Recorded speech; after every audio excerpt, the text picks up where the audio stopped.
Good morning, everyone. Good morning. Maupay nga aga. Heyo tanan. Hello, Doc Ramil. Good morning sa inyo. And it's glad to see you all, even just virtually, dyan sa Region 8. Kumusta po kayo lahat? Welcome po sa virtual NUTRICOMNET Media Forum for Region 8.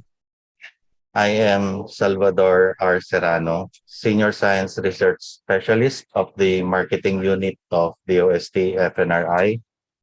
And it's both a privilege and honor to be your MC moderator for this NutriComNet Media Forum.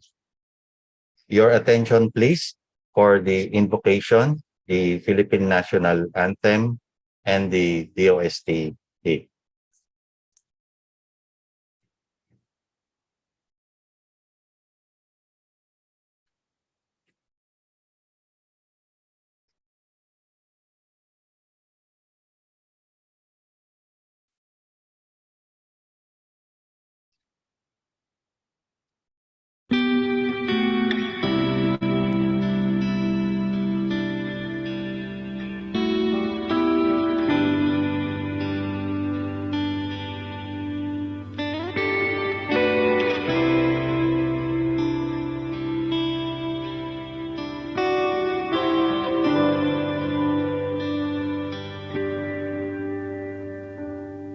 Sa iyong biyaya, ako'y namamangha sa iyong kalinga. Panganib at di banta sa pag-ibig mo, palaging ligtas ang puso.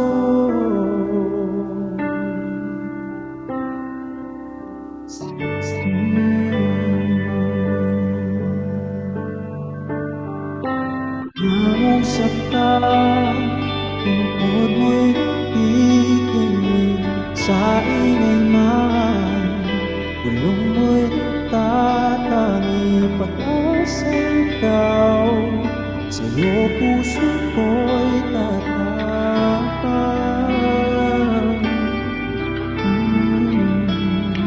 Sandigan ang puso ko ay nahanap sa iyo, Kristo, pangalan mo, tanungan ko'y sandigan ang puso ko ay nahanap sa iyo, Kristo, pangalan mo, tanungan ko. Kailan pa man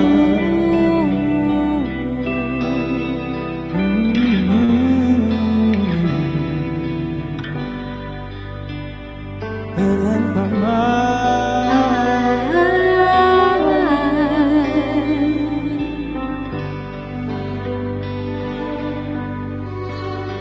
kailanman ilalayo, ikaw ang kaligtasan ko. Pinabalot ng iyong lakas sa piling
sandigan ng puso ko ay nahanap sa iyo, Kristo, pangalan mo, kanlungan ko.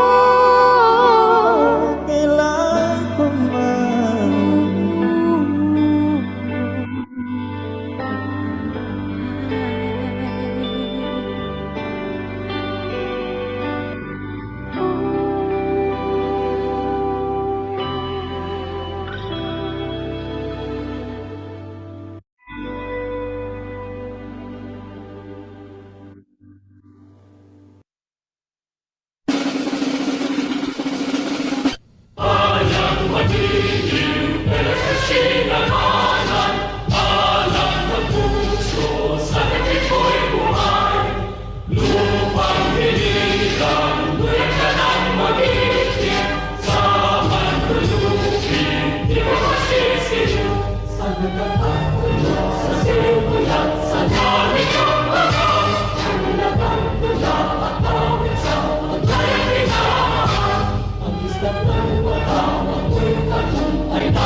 dumating na ang bagong pag-asa ng ating bansang sinisinta.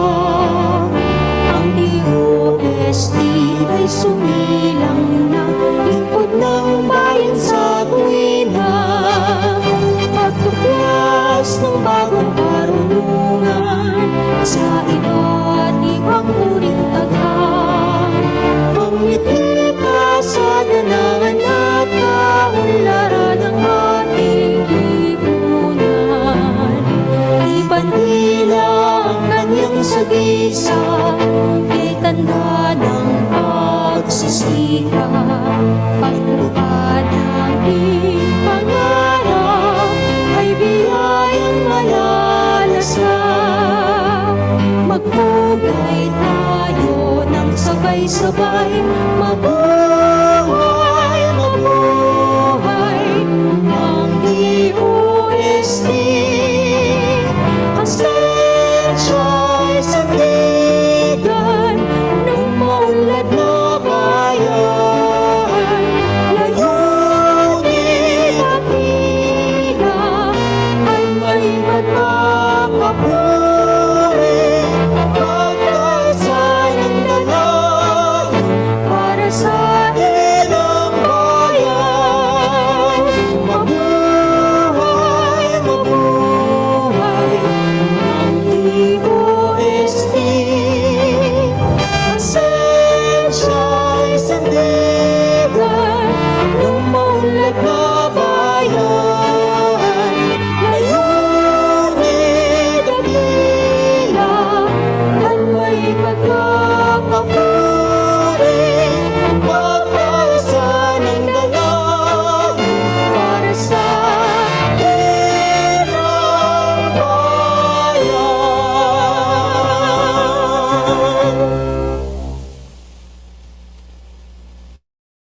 Okay, thank you.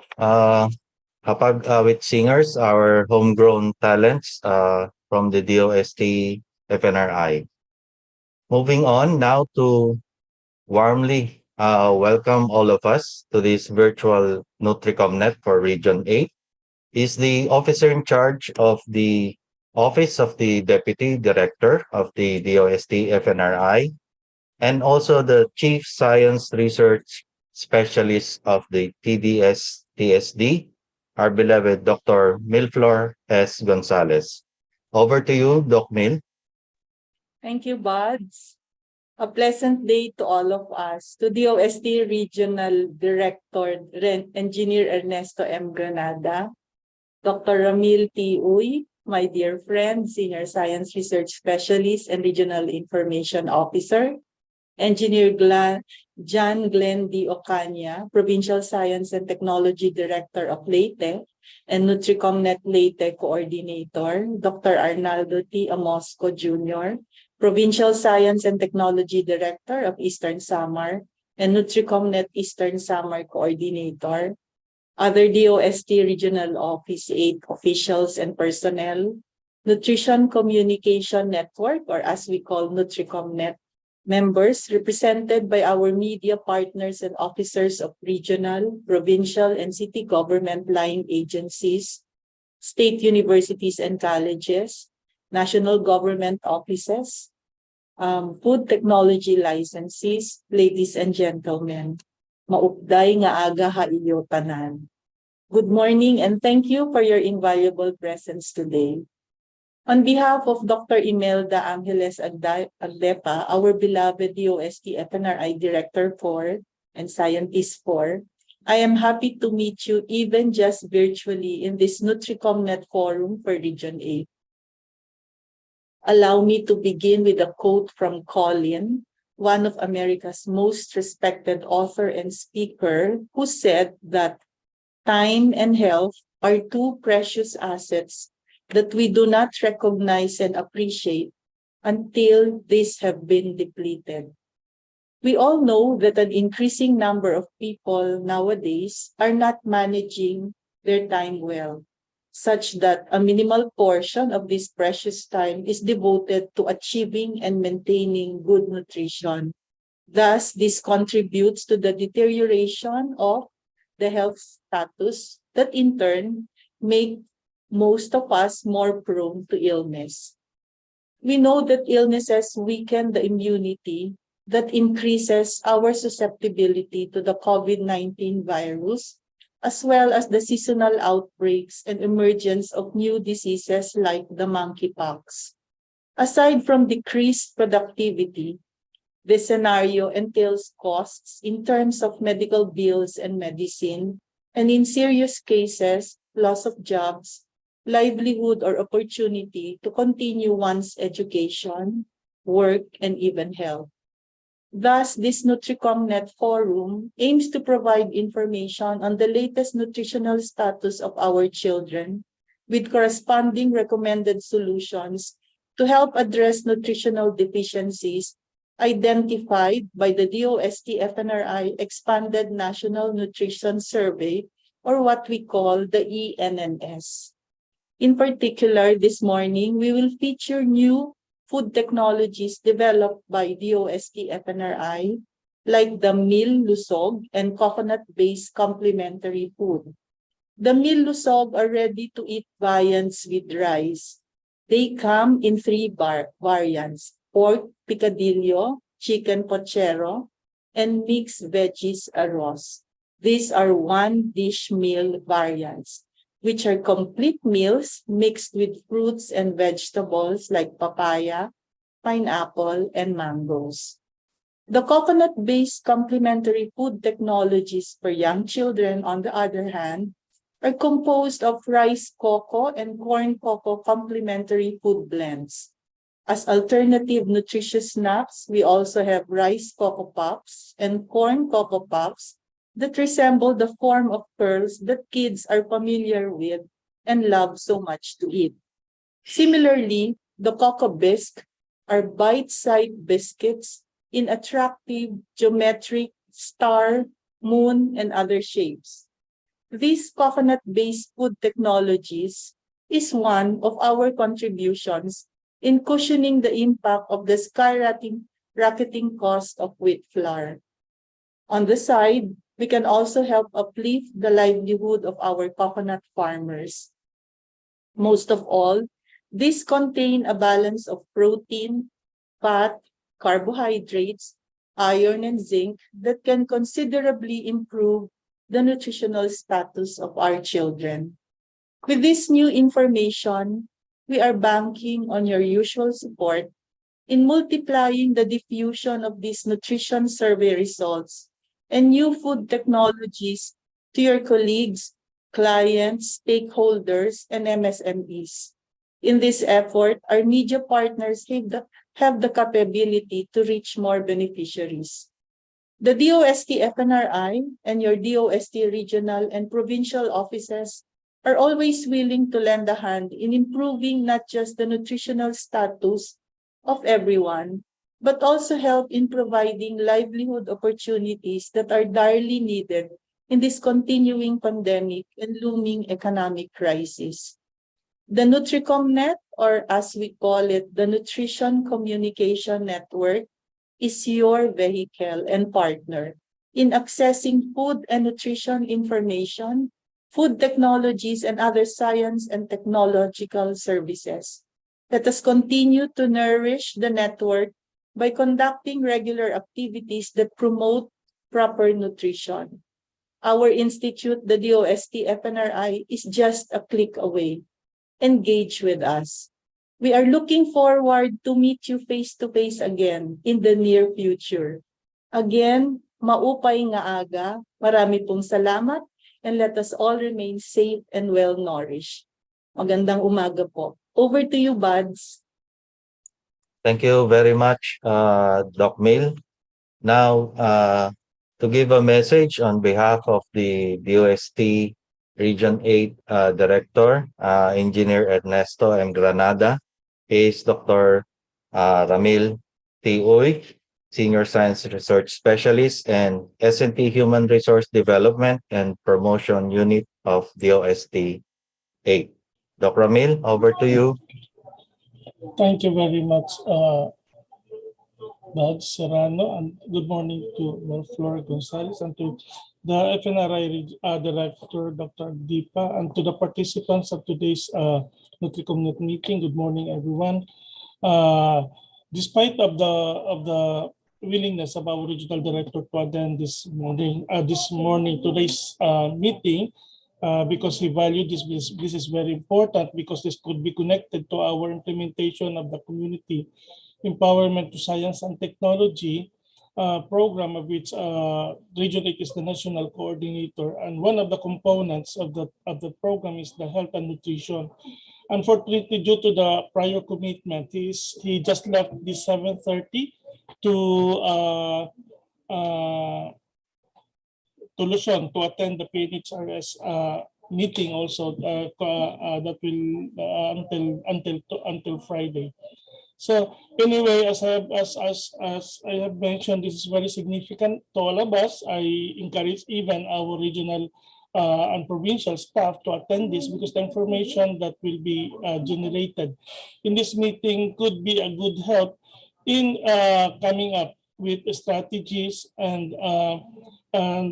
way of addressing the nutrition issues in our region, especially as incorporated in our implementation of our community empowerment to science and technology program. We also would like to thank FNRI for choosing Region 8 to dedicate this meeting for the media practitioners for Region 8, and also not only to media practitioners but also to the staff and officers of our region. I've seen here our provincial directors who are present in this meeting, and I know that they are also interested to know the nutrition status of the respective provinces, because in the previous presentation we know that there's provinces that is still under the cloud of malnutrition and other nutrition issues.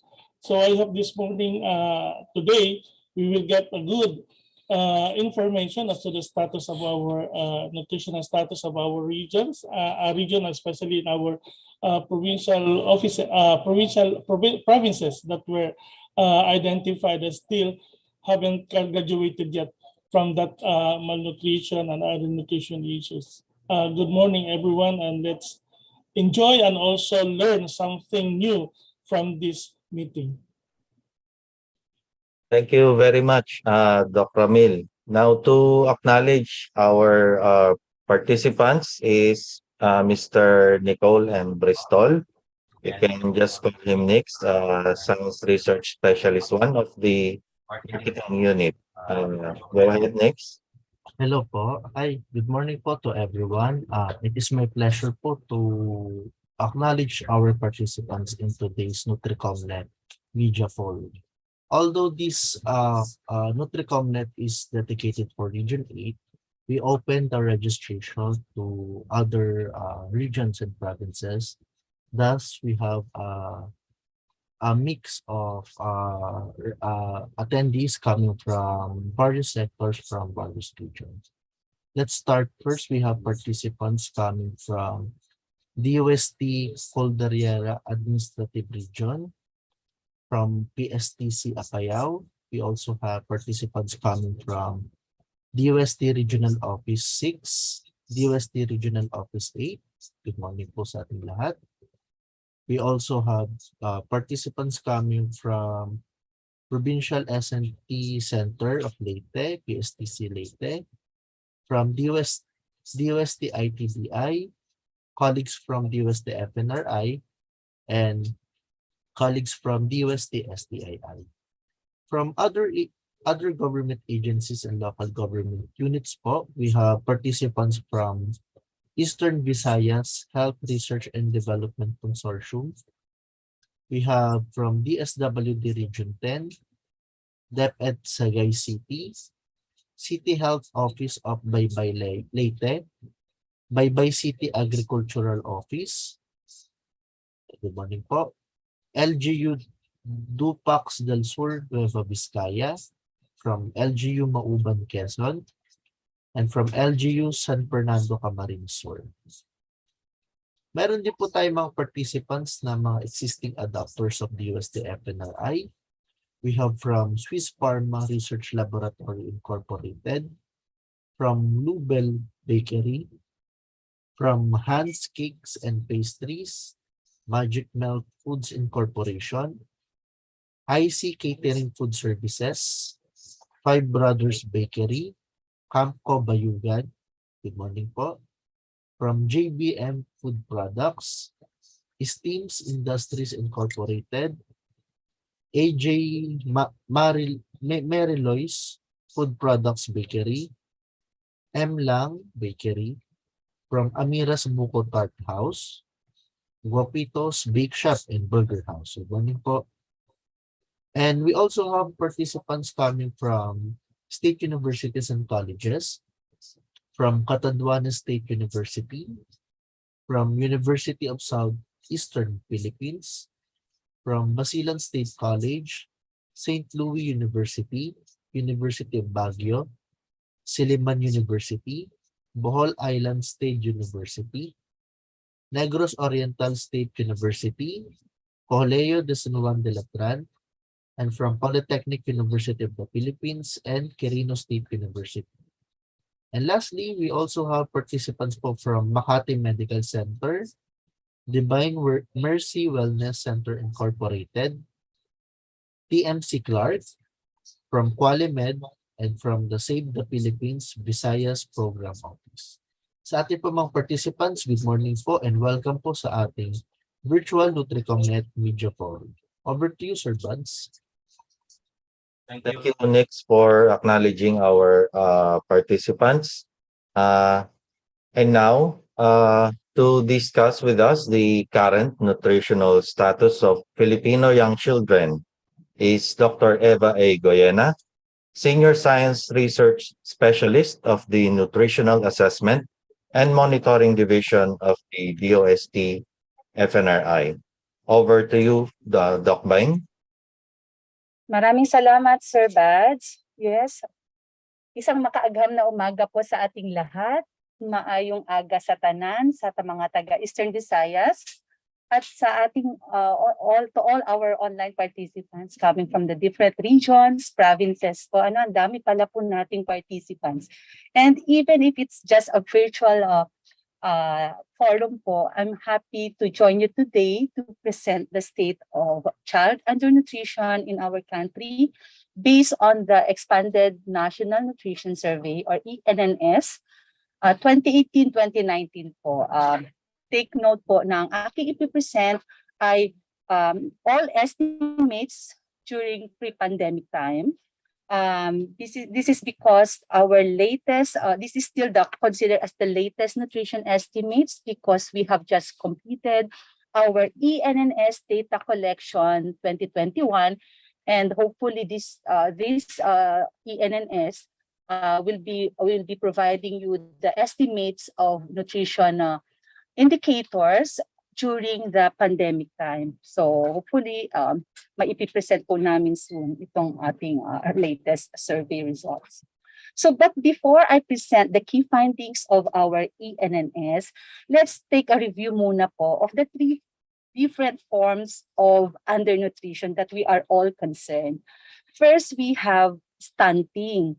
And this is when a child is short, pandak for his or her age, due to chronic or long-term malnutrition. Second, we also have underweight. When a child weighs too little, kulang siya sa timbang for his or her age, and may indicate either acute or chronic form of malnutrition. And third, we also have wasting. When a child is too thin, payat for his height, regardless of age, because of acute or short-term malnutrition that can be due to exposure to hunger or starvation or sometimes severe disease. Kaya po, biglang pumapayat ang mga bata. So these are all the 3 major forms of undernutrition that I'm going to present today, this morning. So you can see that the prevalence of stunting, underweight, wasting among children under 2, as shown in the second column, among children under 5 in the third column, and among school-age children in the third column. And these tell us how serious the problem of undernutrition in the country.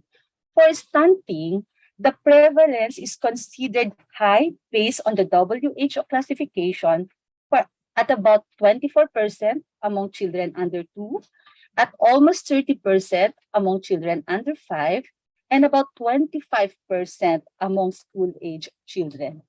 For underweight, although the prevalence is lower than that of stunting, we can see that school-age children had the highest rate of underweight at 25.5%. For wasting, the prevalence is of medium public health problem across all age group of children, recording 7.2% among children under 2, 5.7% among under 5, and about 8% among school-age children, and these are all above the 5% acceptance level of wasting. So relative to stunting problem, we can see based on our ENNS findings that children fall behind during the first 2 years of life. As you can see in this graph, stunting was recorded in 11.2% infants 0 to 5 months, and then 15% of infants during the next 6 to 11 months. And these 15% of prevalence of stunting dramatically increased to about 34% in the second year of life, and then it remains almost similar in the following years, 24, 35 months, 36 to 47 months, and for about 5 years of age, based on our ENNS findings.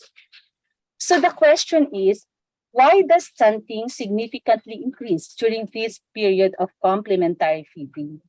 And one of the reasons is due to inappropriate complementary feeding, as indicated by the increasing energy gap as shown in the yellow color bar. From 270 kilocalorie energy gap per day during the 6 to 8 months to about 300 kilocalorie energy gap at 12 to 23 months. And if this energy gap continues for a longer period of time, this would, of course, result to an increasing prevalence of stunting during this period, highlighting the importance of appropriate complementary feeding during this period. So another finding from the ENNS, which is not surprising to us, is that poverty o yung kahirapan po ng buhay ay isa sa mga causes of undernutrition, of all the three forms of undernutrition. The data showed that 44.2% of children from the poorest households were stunted as compared to the 12.2% children from the wealthiest households. So the same pattern is also observed in terms of underweight prevalence, which affects 29.1% of children from the poorest households. And again, it is far greater than the 7% underweight children from the wealthiest households. Also, there were more wasted children from the poorest households at about 8% than that of the 4% prevalence of wasting from the richest households. And please note that among the three forms of undernutrition, I'd like to highlight that stunting is the most prevalent form of undernutrition among the poorest households. And this is probably because of their long-term exposure to inadequate food intake, poor environmental conditions, combined with recurrent infections, among others, among these poor children.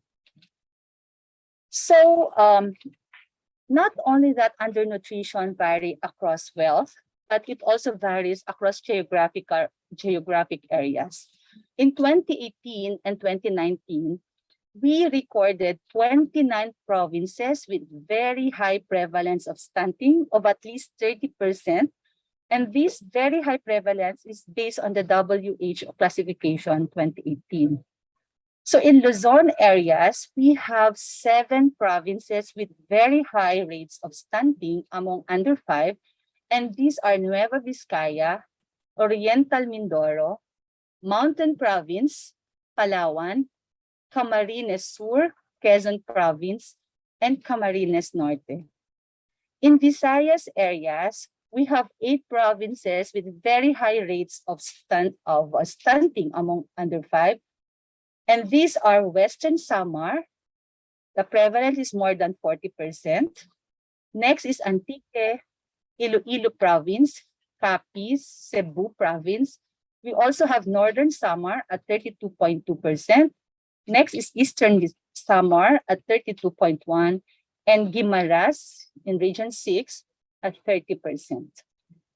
In Mindanao, we have 14 provinces with very high stunting prevalence, and these are Sultan Kudarat and Davao Occidental, which have more than 40% rates of stunting. Then also Maguindanao, Zamboanga del Norte, we also have Basilan, Zamboanga del Sur, Bukidnon, Zamboanga Sibugay, Lanao del Sur, South Cotabato, Lanao del Norte. We also have Misamis Oriental, Camiguin, and Agusan del Norte. So these are the provinces in Mindanao with very high prevalence of stunting among children under 5. Next, we also have 7 highly urbanized cities with very high prevalence of stunting, and these are Tacloban City in Eastern Visayas, Zamboanga City, Malabon in NCR, Butuan City in Caraga, Davao City, Iloilo City, and also Parañaque City in NCR. So aside from stunting, wasting, underweight, we also have micronutrient deficiencies. Under micronutrient deficiency, first we have anemia, and for this problem, it is the insufficiency of iron intake as one of the nutritional causes of anemia. What we see here is a very high prevalence of anemia among infants 6 to 11 months at 43.1%, as well as among children 1 to 2 years old at 30.8%. While among school-age children, anemia is of mild level at 12.1%. So these very high rates of anemia among young children, infants and young children 6 to 23 months can be linked with low iron stores during pregnancy, wherein we can see that there are 23% anemic pregnant women based on our ENNS findings. In addition to this, the anemia during this early infancy can also reflect the content, the low iron content of the complementary food given to these young children. For vitamin E deficiency, again, we see that infants 6 to 11 months had the highest prevalence at 22%, and it is considered a severe health significance. It is followed by children 1 year of age at about 20% for vitamin A deficiency. Now let's take a look at the child feeding practices, and the ENNS 2018-2019 shows that complementary feeding practices are inappropriate based on the results of our survey. So we can see that that we have 18.4% of children 6 to 23 months who did not receive a timely introduction of complementary feeding at age 6 to 8 months. Kasi po dapat at 6 months binibigyan na po ng nag-umpisa na yung complementary feeding because breast milk alone ay hindi na po adequate for these young children. So dapat at 6 months start na po ang complementary, but the results show that only mayroon pa po tayong 18.4% of children na hindi po nabibigyan ng timely complementary feeding. Next, we also the data also showed that about 22% of 6 to 23 months did received a diverse diet. So kokonti lang po ang mga batang nakakain ng diverse diet at only 21.6%. And next po, we only have 11.7. Isa sa bawat 10 batang 6 to 23 months ang nakaka-receive ng tamang complementary feeding o tamang complementary food based on our indicator na minimum acceptable diet. So lahat po itong indicators na sinasabi ko are very alarming. Mababa po yung mga proportion of Filipino children receiving appropriate complementary feeding. So in addition to poor complementary feeding in infants and young children, we also noted a low consumption of nutrient-dense food, wherein only less than half of young children received animal source food from meat, poultry, fish, and even egg. And only 29.3% were given any types of fruits and vegetables. In addition to this, we noted also a relative high consumption of unhealthy food, wherein about 29% of them consume sweets and pastries like cupcakes, cookies, and mga matatamis na mga pagkain po. And we also noted 5% were consuming sweetened beverages. So bakit po ipinipresent natin ito? These are all information na meron po talagang mga bata na hindi nakaka-consume ng healthy food. So at itong mga unhealthy food na kinakain po nila, alam po natin can displace po, pinapalitan po ito ng mga dapat ang kinakain nila ay nutritious food, pero dahil nga po hindi naibibigay yung nutritious food at unhealthy food ang naibibigay sa kanila, of course mag-result po ito ng hindi magandang nutritional status po. So moving on to the diets of Filipino children, makikita natin na may mga hindi po talaga nakaka-consume nutritionally adequate food to meet their needs. So aside from the energy gap noted among infants and young children during the complementary feeding period that I already discussed po, there are also energy gaps among other age groups. For example, among toddler 3 to 5 years of age, the mean energy gap is about 420 kilocalories, translating this to about 3/4 cup of rice, 1.5 matchbox size of fried chicken breast, and a half cup of macaroni soup. For school age children 6 to 9 years of age, there is about 450 kilocalorie energy gap, which is approximately 2.5 glasses of milk and a piece of banana, for example, lakatan. And for pre-teenage children 10 to 12 years of age, the mean energy gap is about 690 kilocalories or equivalent to 2 and 1/4 cups of rice, a cup of sauteed vegetables, and a 3 matchbox size of, for example, adobo pork, adobo rice.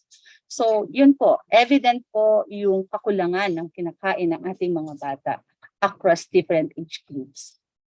So aside from the energy gaps, their diet are also lacking in critical micronutrients na importante for their normal growth and development.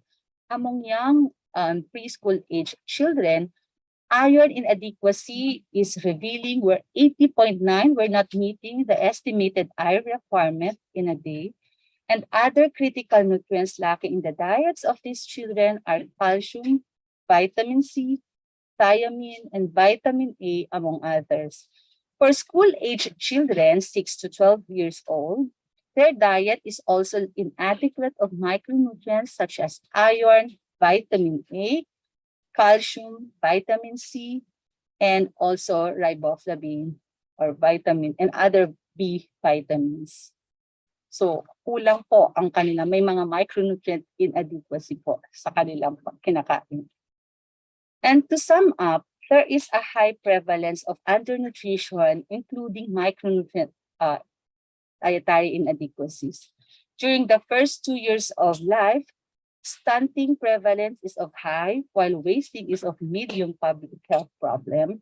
Anemia and vitamin A deficiency were considered severe public problem during the first 2 years of age. And among children under 5, stunting is of very high to very high level based on a WHO classification. Wasting and vitamin A deficiency are of moderate public health significance. For school-age children, 5 to 10 years of age, again, stunting is of high level, wasting is of moderate concern, while anemia is of mild public health problem based on the results of our ENNS. And to find solutions to these different nutritional challenges, we must better understand po the different drivers of undernutrition in our own setting, in our own context po, in our own area. So some of the key drivers of undernutrition are: 1, the poor complementary feeding in children under 2 years of age. Second is the inadequate food intake because syempre mahal po ang pagkumain ng mga masusustansyang pagkain. And third is the recurrent infection because of poor water, hygiene, sanitation conditions, as well as the inadequate access to the different health services. And these are just some of the drivers of child undernutrition at the proximal or immediate level. And therefore, as we respond to these major nutritional challenges during and even after the COVID-19 pandemic, we must rethink. There is a need for us to rethink how we conceptualize, how we design and implement our different nutrition-specific and sensitive programs to improve the access to and consumption of adequate, nutritious, affordable, and safe foods for Filipino children. And we know that this is urgently needed now more than ever. And that ends my presentation at maraming salamat sa inyong pakikinig. Thank you. Sir Bads. Maraming salamat, Doc Beng. So rest assured po sa ating mga participants na kagaya ng nabanggit ni Doc Beng, once the most recent ENNS survey results are in and analyzed, we will disseminate this to all regions para mas updated po tayo sa ating planning, monitoring, implementation, and evaluation of our nutrition programs and other development programs as well. Thank you, Doc Beng. Maraming salamat. Salamat. Moving on, so we've heard the nutritional status of our young children, and as mandated, the FNRI put forward solutions or recommendations, and one of these are the food technologies that we are continuously developing and transferring to technology licensees. Now, here to present the Milosov Food Technology is the Supervising Science Research Specialist of the Nutrition and Food Research and Development Division of DOST FNRI, Ms. Trinidad II T. Arcangel. Over to you, Ante Chief. Hello, good morning po sa kanilang lahat. A pleasant day po. So today I will be presenting po our study on Milosov.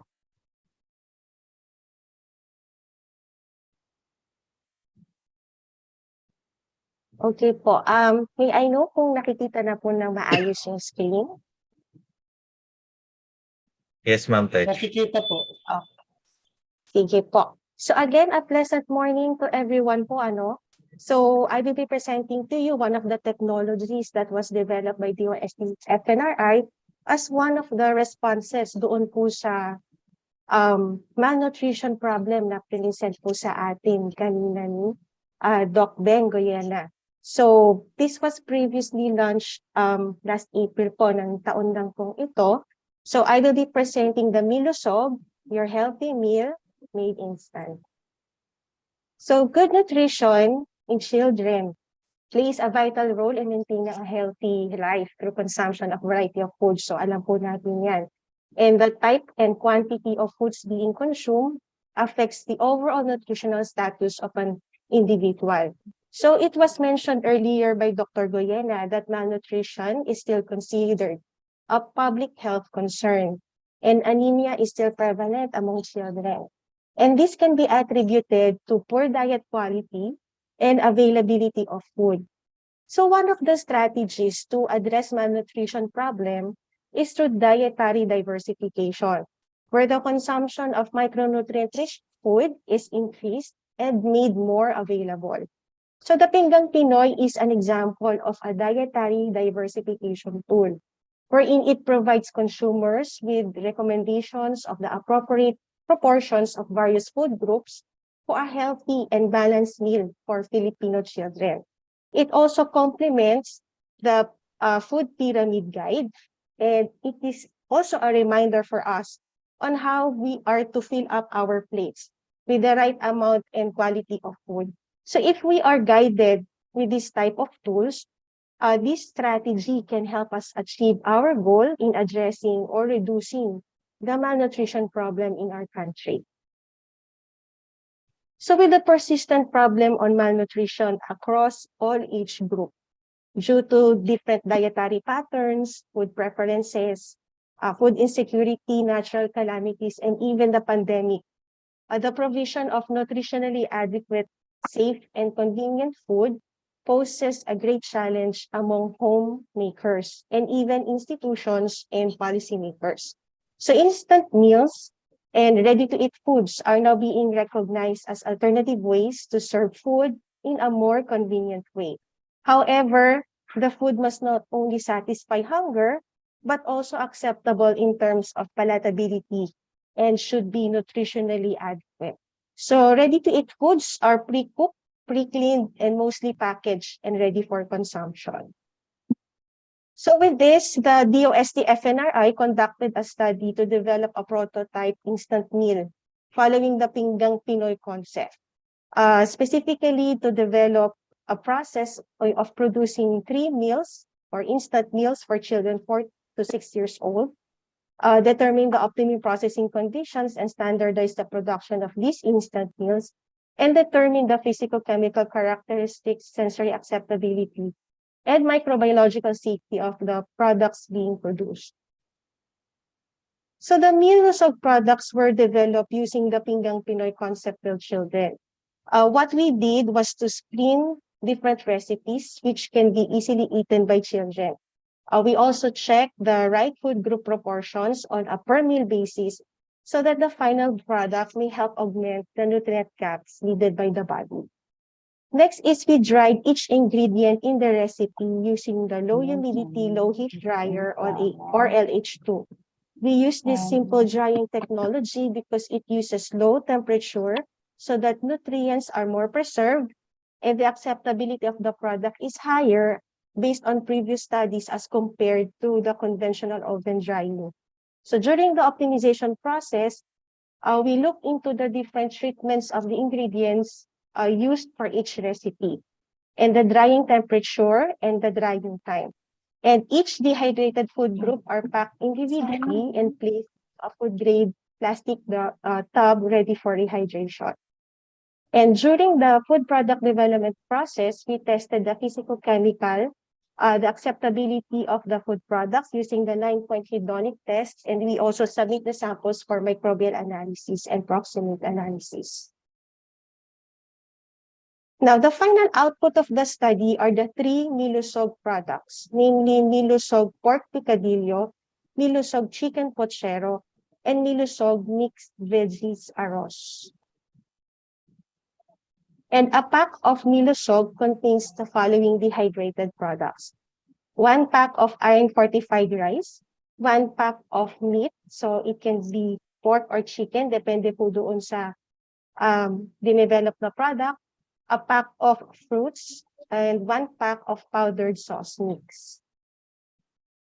So you can prepare your nilusog by simply adding freshly boiled water and cover and stand this for 10 to 10 minutes before consumption. The rehydration time is comparable to commercially available similar products po. So the table you are seeing now in your virtual screen shows us the various food groups such as the grow, glow, and go foods of our nilusog products. Like for example, for our pork picadillo, we have the pork meat for the representing the grow foods, the vegetables, the carrots, tomato, red bell pepper, and mixed fruits representing the glow foods, and the iron-fortified rice and potato representing the glow foods. So this is the same for the other ingredients for chicken pochero and mixed veggies arroz, all of which are represented by the 3 food groups, the grow, glow, and go foods. Okay, this slide shows us the acceptability of the different nilusog meals for children using the 9-point hedonic scale. So the products were evaluated in terms of appearance, aroma, texture, taste, flavor, and overall liking.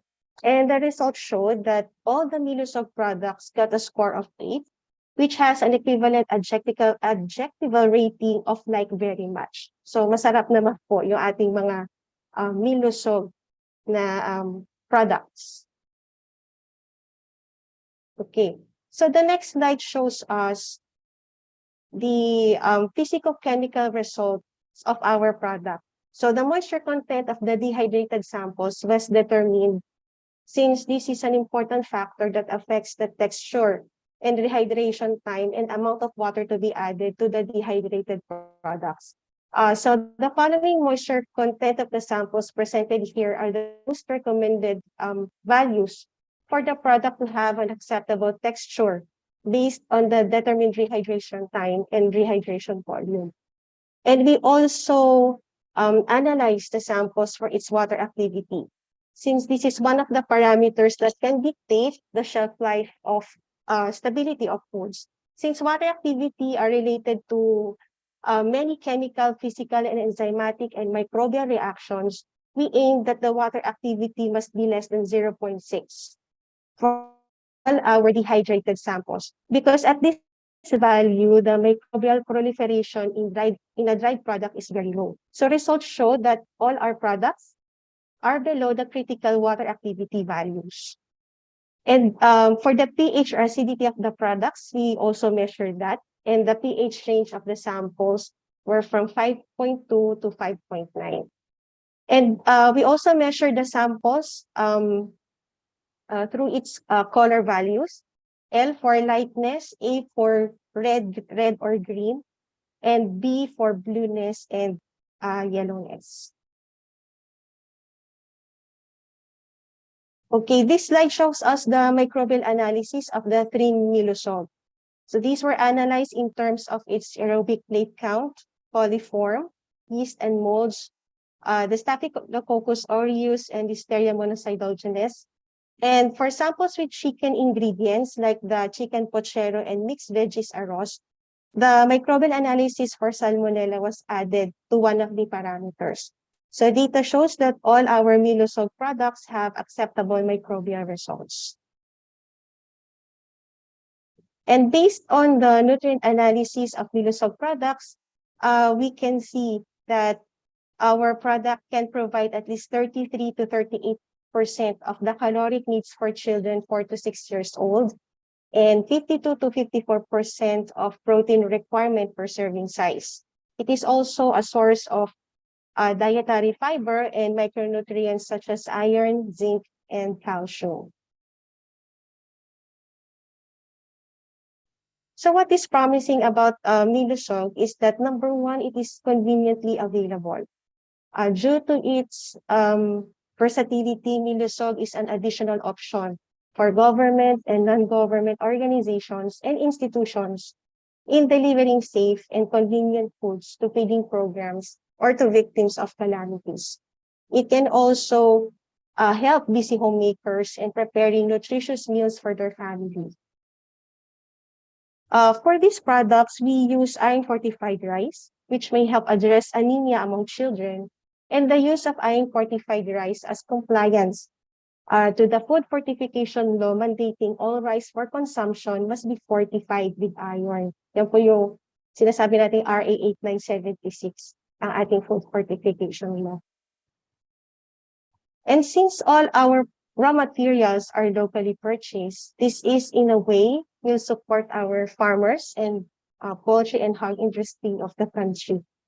And the production of Milusog uses very simple drying technology and simple pre-treatments, making the technology adaptable to our current technology licenses and interested future technology adapters. And based on the analysis, it is safe for consumption, having passed the required microbial analysis. So we further recommend that the development of instant healthy meals must be subjected to further pilot scale studies, conducting optimization runs, standardization, and shelf life, so that we can see or test the viability of the product for commercial scale.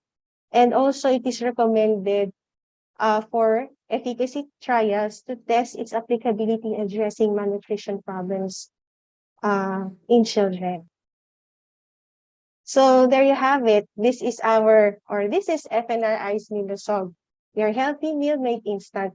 And just like any other DOST technologies, we aim for a healthy Filipino children, our country's hope, future, and our country's pride. Thank you po. Thank you very much, Ms. Techi. So, dear friends, as you can see, the food technologies, particularly of the DOST FNRI, are truly science-based and have gone through rigorous research and development. And these food technologies do not only help address malnutrition, but also provide livelihood. Because pag maraming business or marami tayong technology licenses sa mga provinces especially, this will generate jobs and will also spur local economic growth through the local revenue generated. So maraming salamat, Ma'am Techi. Moving on to another technology as one of our recommendations also, is a presentation on coconut-based complementary food technologies by Mr. Alex M. Palomo, Senior Science Research Specialist of the Nutrition and Food Research and Development Division, also of the FNRI. Please welcome Mr. Alex Palomo. Over to you, Alex. Thank you, Sir Badge. Magandang agham po sa ating lahat. And maraming salamat po for this opportunity to present to you our newest technology po on complementary foods with coconut. So these are the cocoa blend, cocoa puff, and the cocoa bees. Before I present po yung details on these food products, just let me share po the rationale behind why we develop po these technologies. And number one po is the child malnutrition. And when we talk about child malnutrition po, we always hear child stunting, as we saw po from the presentation po of Doc Beng or Dr. Guiana, because child stunting is one of the widely recognized indicator of child nutrition status. And trends in the prevalence of malnutrition among children shows that there's a reduction in the prevalence comparing the most recent to the previous data ng child malnutrition. Although this decrease in the trends are positive results, we still a long way to go to achieve our nutrition goals. To be specific, we need at least 2.6 percentage point per year decrease to meet our 2030 SDG target of zero malnutrition. And if you can still remember, actually, from the presentation of Dr. Guiana, stunting among Filipino children remains a public health concern with high significance. And to continue address this continuing malnutrition among our children, different stakeholders involved in nutrition must think of creative and innovative strategies to address stunting in the country. The second reason for the development is the maximizing the existing complementary food processing facilities established in the different regions in the country. This gave us the FNRI has developed previously other complementary foods and has been rolled out in the different regions in this complementary food processing facility or CFPF. And these facilities are producing complementary foods made from rice and mung bean, known as the Big Mo blend and Big Mo pearls. However, some of these facilities were not able to maximize their production capacity. And development of additional complementary foods using abundant locally available raw materials, aside from rice and mung bean, may help in maximizing the full potential of these facilities. And one of the raw materials that can be used in the production of a nutrient-dense complementary food is coconut flour from coconut milk or coconut oil residue. The coconut flour is an industrial byproduct in the production of coconut oil and coconut milk is a promising, may be considered a functional ingredient in the production of complementary food. It contains a significant amount of macronutrients such as fat and protein and is a good source of dietary fiber. In addition, it does not contain phytic acid that inhibit the absorption of some micronutrients such as iron, which is an essential micronutrient in a child's first 1,000 days. So, going back to the product, so we can start with our cocoa blend. So the cocoa blend is a nutritious complementary food intended for Filipino children 6 months to 2 years of age.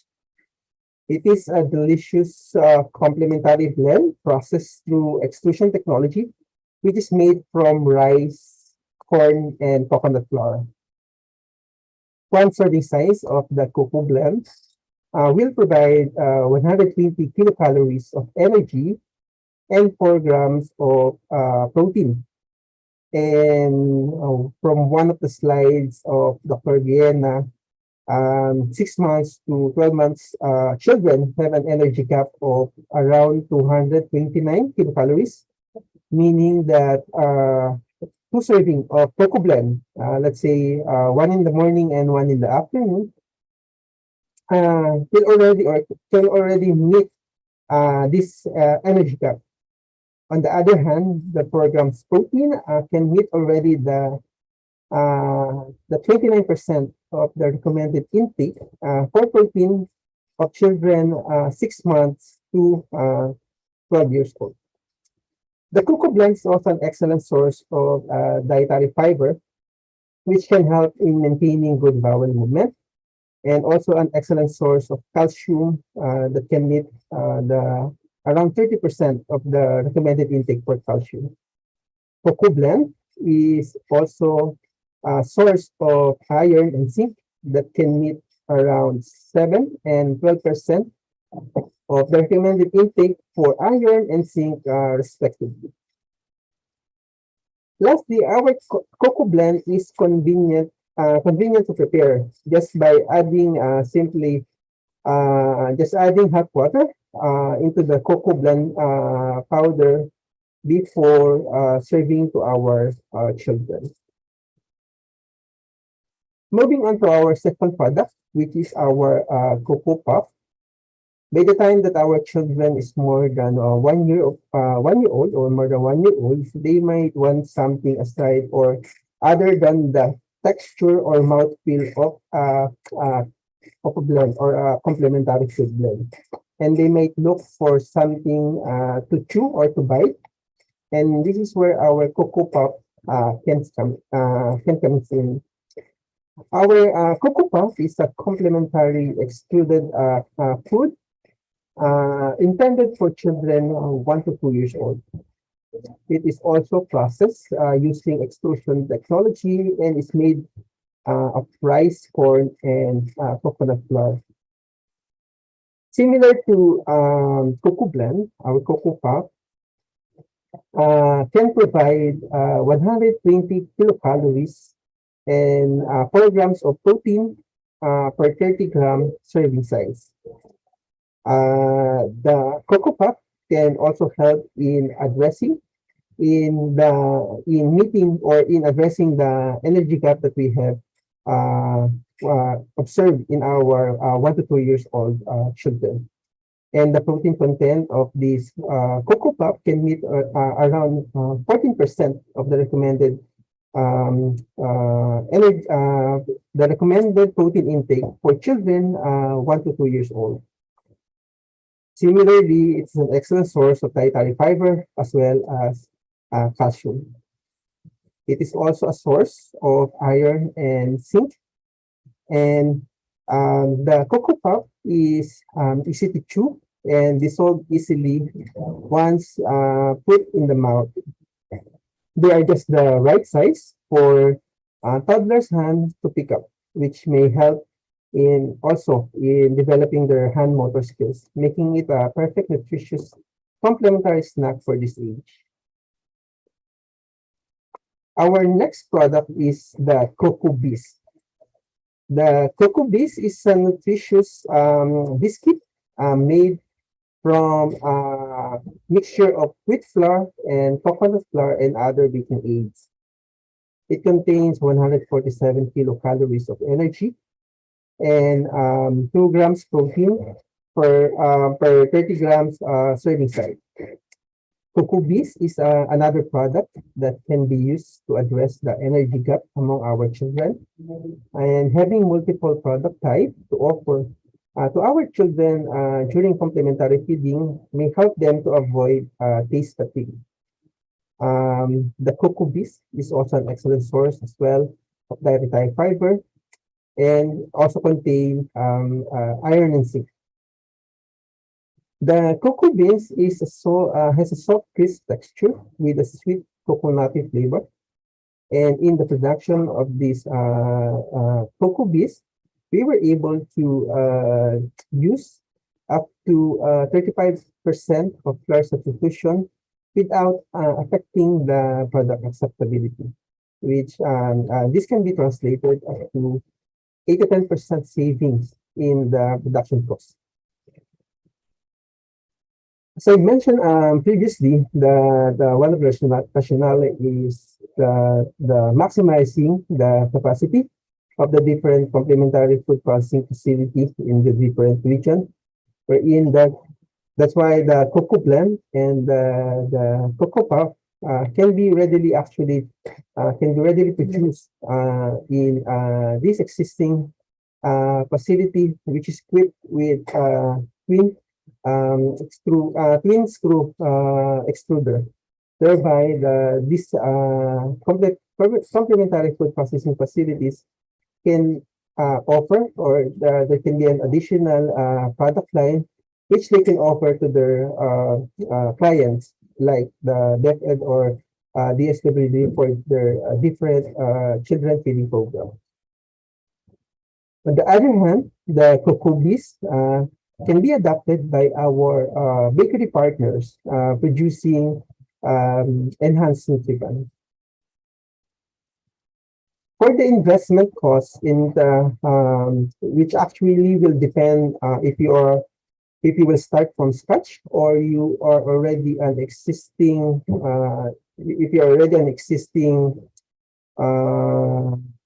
facility that producing other complementary foods developed by DOST-FNI. For an estimate, the equipment cost is around 1 million to 4 million pesos, with a capacity of 11,000 to around 76,000 pack per month production capacity, which will need around minimum of 4 workers per manpower. For the plant requirement, for the large scale, which will house the twin screw extruder, is around 250 square meter, and for the medium scales, we will house the cereal pop machine. The requirement would be around 172 square meter.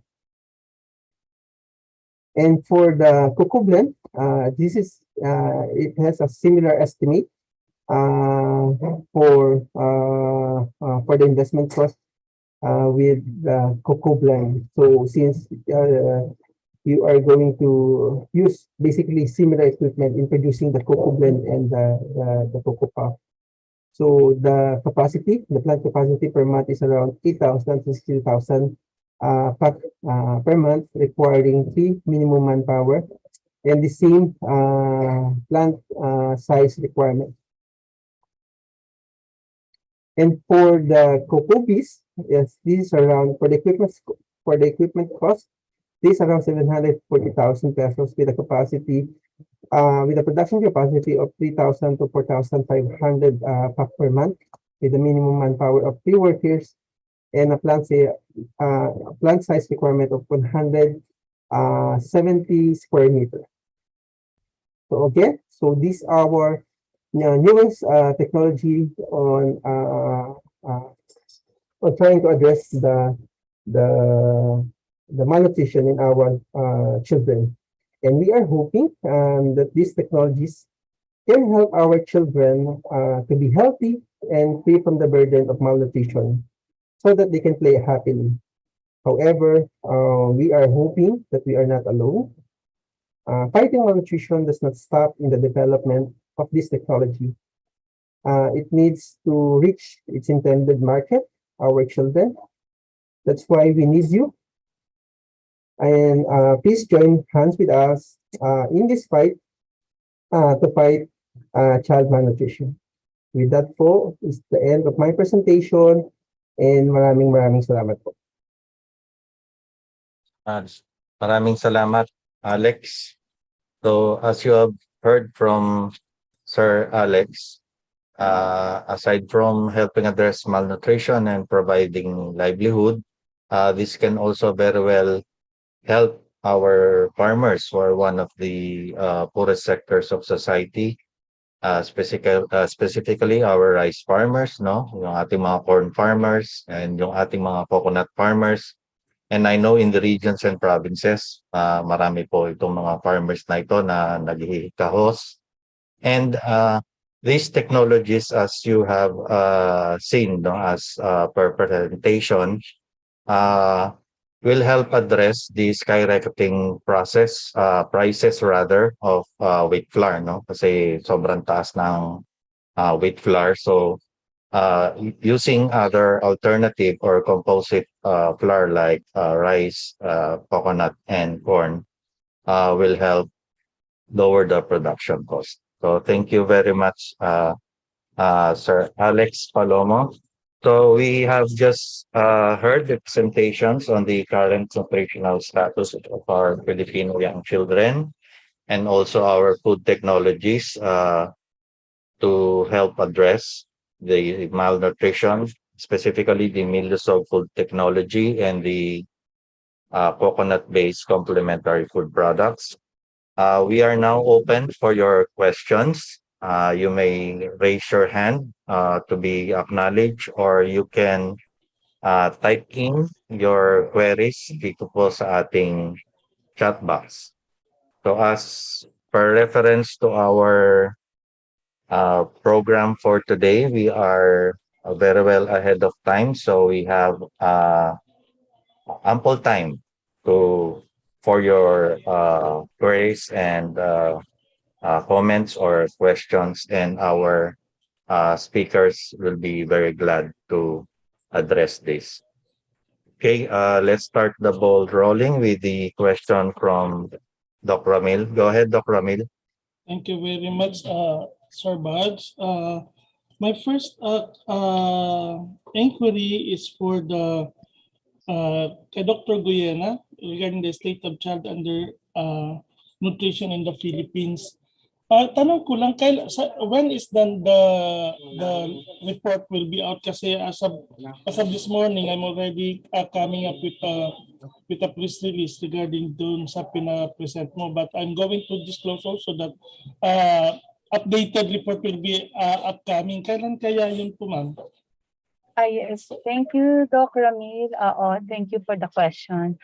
So for the 2021 expanded NNS during pandemic time, it will be really soon this year po. So just stay tuned po sa aming mga announcements. Hopefully this last quarter, we are still ongoing pa po lahat yung data processing, cleaning, and lahat po.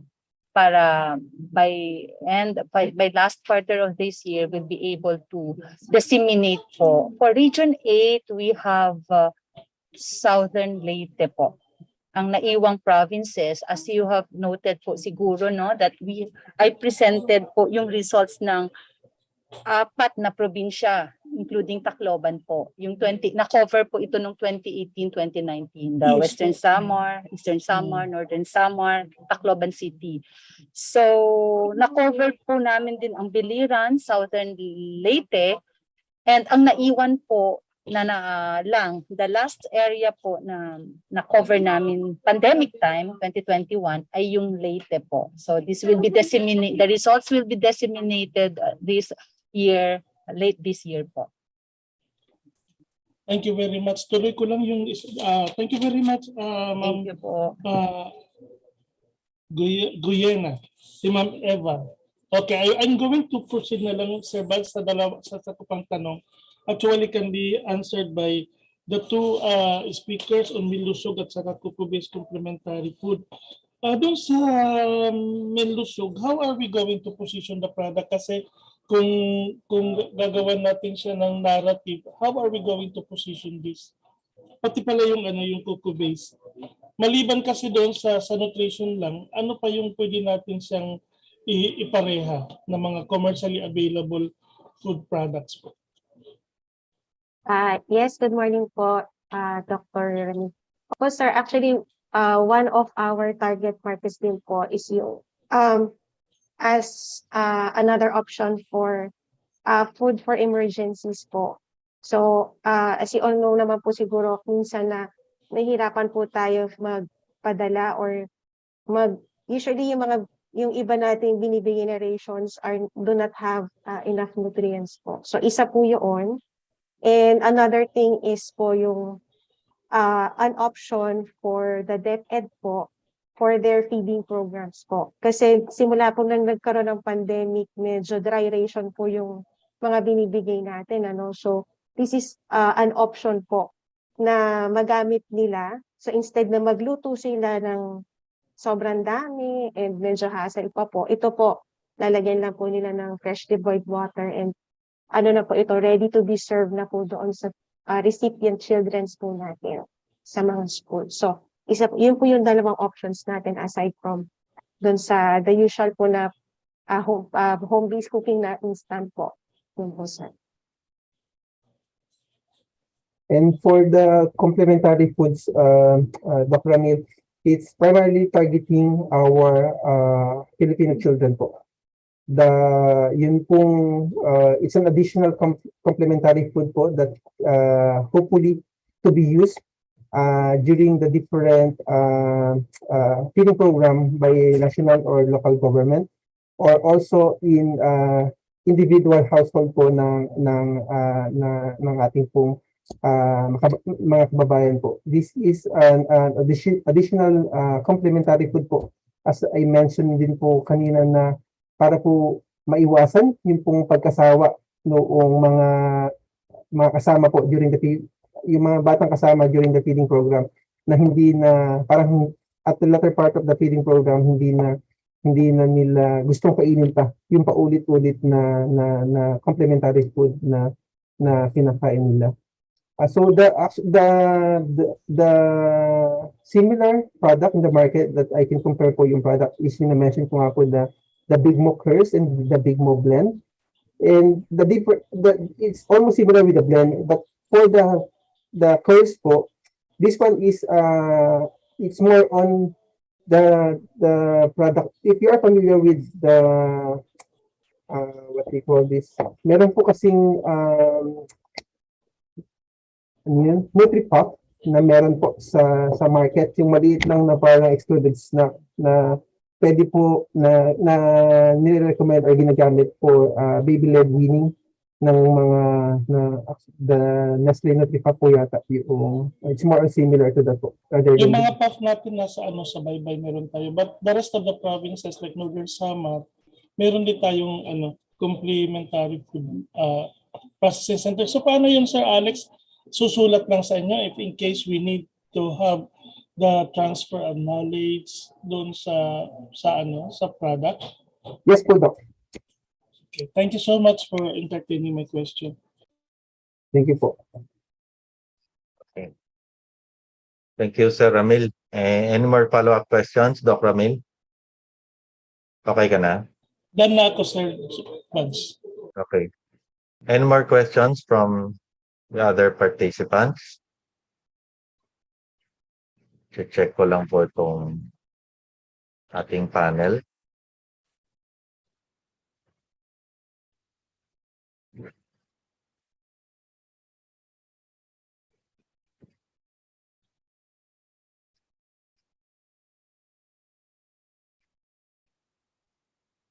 Okay.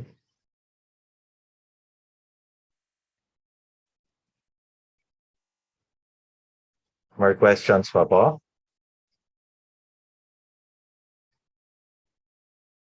You can also type in your questions sa ating pong chat box.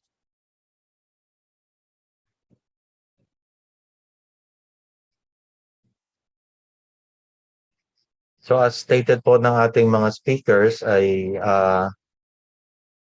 let us help promote these food technologies sa ating mga regions saka provinces, and if you know someone or somebody, mga entrepreneurs po natin dyan na interested to adopt these technologies, you can just approach the nearest provincial or regional DOST office in your areas.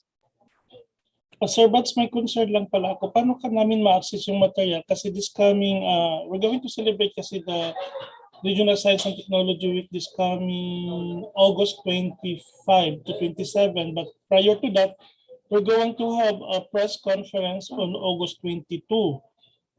Pero madali lang yung may pamumudmud sana natin sa ating mga media partners who's going to attend during the paano kami makakakuha ng material po? Products, Doc Ramil, or collaterals? Yung collaterals lang muna, wag yung product. Although naghihingi ako ng sample. Yung na lang muna, yung collaterals muna. Saka na ako hihingi ng product kay Ma'am Arcangel pag pumunta ako dyan. I'm interested din sa mga instant foods eh. So Ah, yung collaterals okay. ng Sir Buds para may sama ko sa pre-skit, and then hopefully we can make also an arrangement again where we can have a more session, a strict session with our media partners. Oh, thank you, Dr. Ramil. So, meron na naman kaming write-up on the basic technology profiles of these new products. No? Actually, walo to, Dr. Ramil, na nilaunch namin recently. And we will prepare the materials for dissemination, specifically dun sa mga technologies na ready for transfer, commercialization. Salamat. Sana makaabot sa 22. Thank you. Yes, oo. May may naka-prepare na kaming write-up dito kasi nung nilaunch nga to, nagawan na siya ng write-up, storyboard, and script and all. Okay. Para ma-share din namin. Thank you so much, Sir Buds. Okay, welcome, Dr. Ramil. So, any more questions from the other participants?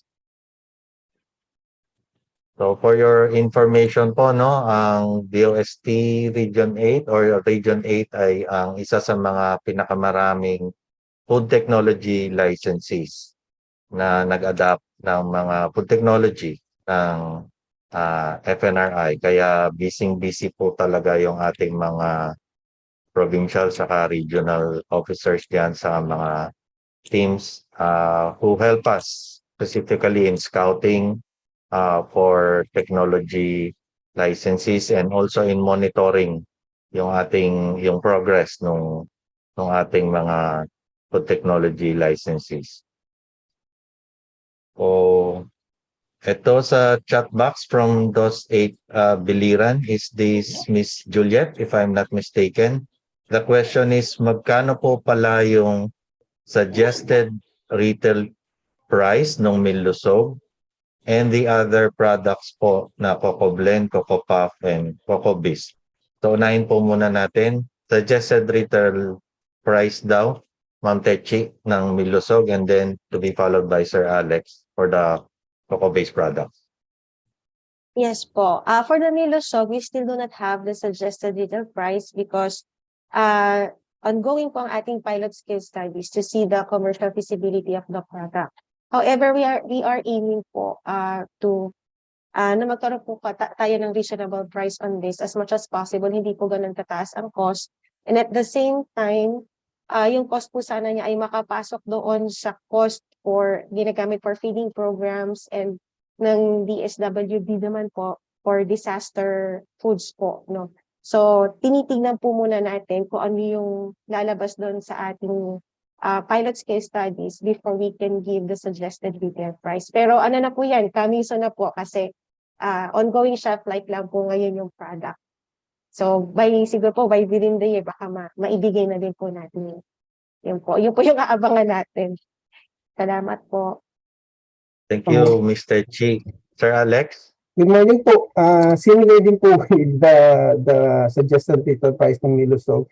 Hindi pa po napafinalize yung estimation from the computation po ng aming financial feasibility. However, for the Coco Blend and the Coco Puff, the price po or the selling price po of these two food products po will hindi po siya lalayo doon po sa selling price po that we have for the Big Mo Blend or Big Mo Puff. Kasi po the similar halos po yung technology or yung process on producing these food products. And in terms of the ingredients, hindi rin po ganun naglalayo yung price. Actually po mas mura pa yung pong ingredients compared doon in particular po sa munggo. Mas mura po ang price noong cocoa flour doon po sa price ng manggi. So by using those to estimate the possibility of the selling price, hindi po siya lalayo. And for the Coco Bisc po, similar, wala pa po kaming ma-provide po, but we are expecting that within this quarter po, matatapos na po yung aming financial feasibility on producing po the cocobis. Thank you po. Thank you, Sir Alex. Any more questions po? Okay na po, Miss Juliet. Okay. Noted daw po. Maraming salamat po.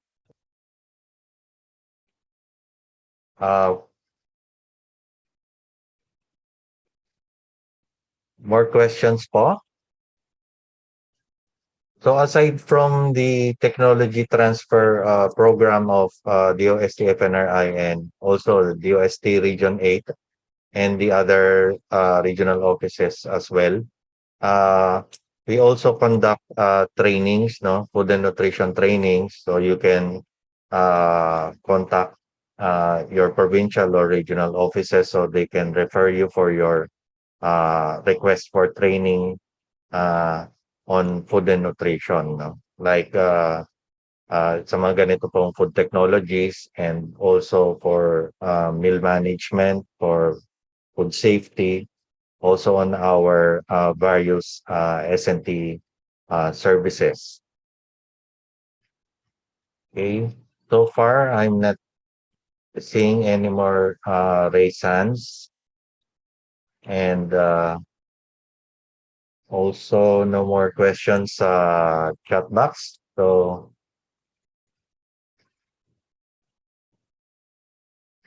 okay na po ba tayo? Okay. So at this point po, may I request the technical, either Karil or Daryl, to flash the certificate of for our speakers.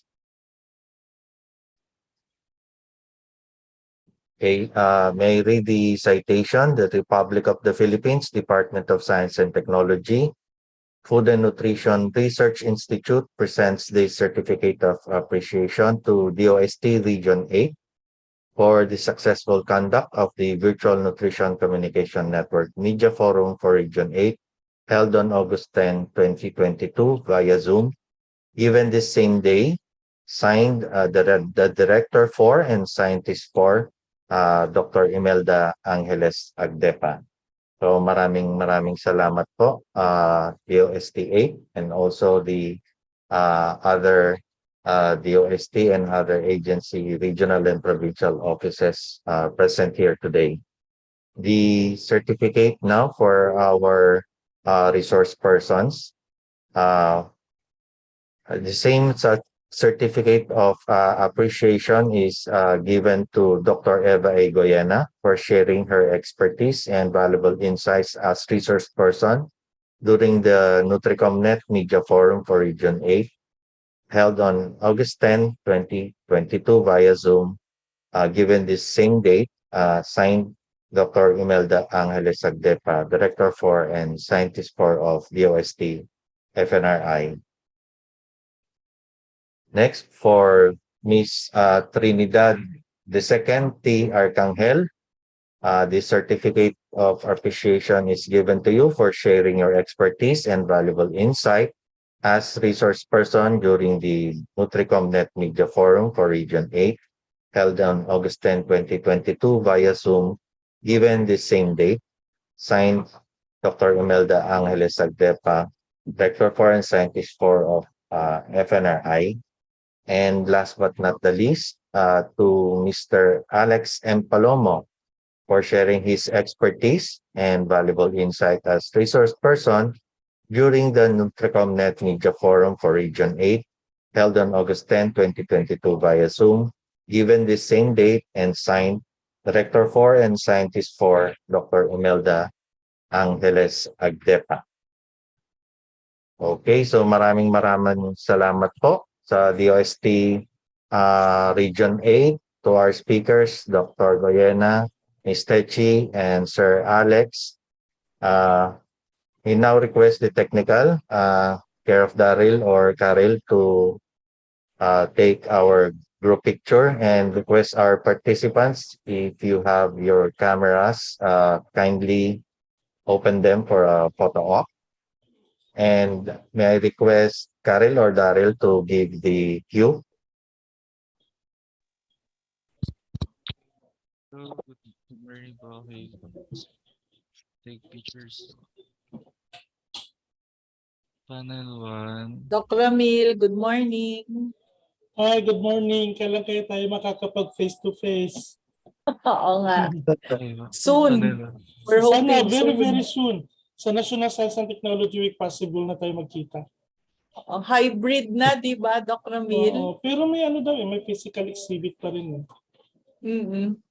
Saka Zoom. Okay, Daryl, Okay. are we ready? Panel 2. Okay po. Panel 1 po. Ready? 1, 2, 3, smile. Okay, panel 2 po.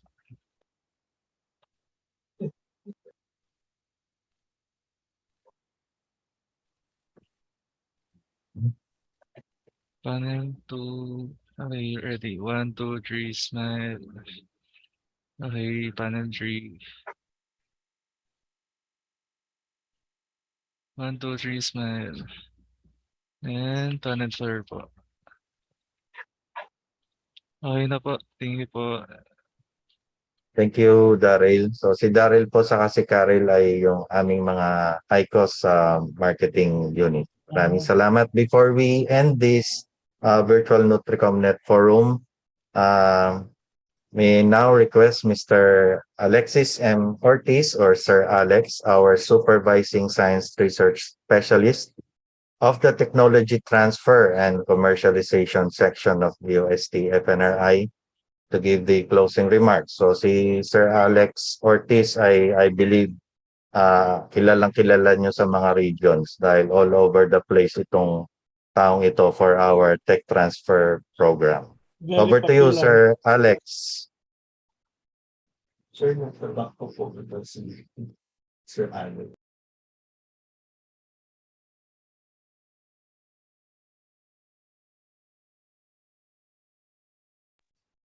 Okay, so I was just informed na nasa back meeting pa pala si Sir Alex. Akala ko So, nasa ibang region eh. Kala ko umalis na. Kala ko umalis na naman eh. Kasi, Oo, sa isang linggo pa. kasi Doc Mil, may bumiyahe tayo sa Pangasinan ngayon eh. Kala ko biglang hindi siya. na naman. Next week siya, Region 5 naman. Oo. So, I think I'll just give the impromptu closing remarks. So, in behalf of our director, Dr. Imelda Angeles Agdepa, our OIC for the Office of the Deputy Director, and our Chief Science Research Specialist, Doc Mil. Also, in behalf of our speakers, Doc Beng, Ms. Techi, and Sir Alex Palomo, I would like to thank the 80 plus participants nung nag-pick tayo kanina for sharing your valuable time with us, for hearing out the pitching of our technologies, and also for giving you valuable inputs regarding our nutrition survey results, which hopefully yung mas recent na nutrition survey results will be out soon and will be disseminated to your regions and provinces. Maraming salamat po, and as stated by Doc Mil and Doc Ramil, we will hopefully see you soon face to face, and not only that, pwede na kaming magpakain pag yun lang ang difference pag virtual, di ba? Doc Ramil and participants, wala tayong kainan ngayon sa yung usual na chika-chika, so hopefully soon we will do that. So with that po, we pray that we will be safe all the time. Mag-ingat pa rin po tayo dahil may pandemic pa, and hopefully hindi tayo mapasok at kumalat ang monkeypox saka yung iba pang emerging mga diseases. Tumataas din ang dengue, and sana magkita-kita tayo. God bless po sa ating lahat. Again, maupay nga aga, hayong at tanan. Thank you very much, Thank Sir you po, Baz. Sir, and goodbye. Doc Mel, my friend, Thank you thank you very po. much on behalf of Yes, Director Dr. Ernie. Thank you Ramil. very much for this Maraming opportunity. salamat sa inyong lahat. Ingat tayo. Bye. Hopefully sa susunod, face-to-face na. Bye-bye. Ingat Yes, lahat yes. po. Bye. Bye-bye. Ingat. To our Thank you. speakers, thank you so much. Paki-accomplish lang po yung evaluation form para matanggap po natin yung ating certificate of attendance sa participation. To my Thank you friend, so Ma'am much po. Josie. Ingat. Yung ating artista dyan na si Ma'am Josie. Good morning. Oh, hindi na rin tayo nagkikita.